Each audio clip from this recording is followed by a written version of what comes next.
National Board of Revenue (NBR) has been abolished and two new divisions have been created to look after the revenue matters of the country.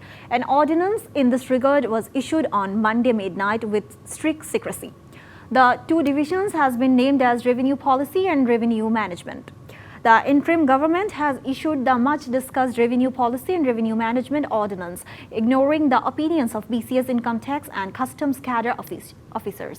The administrative posts of the Revenue Management Department have been kept by the administration cadre officers as well as the Income Tax and Customs cadre officers. The ordinance states that the Revenue Policy Division will monitor the implementation of tax laws and the tax collection situation. However, the Revenue Management Division will do the main work of revenue collection. নগদ পেমেন্টে 500 টাকা পর্যন্ত cashback আর লেনদেনে প্রতিদিন deep fridge এবং ঘন্টায় ঘন্টায় AC TV সহ দারুণ সব গিফট।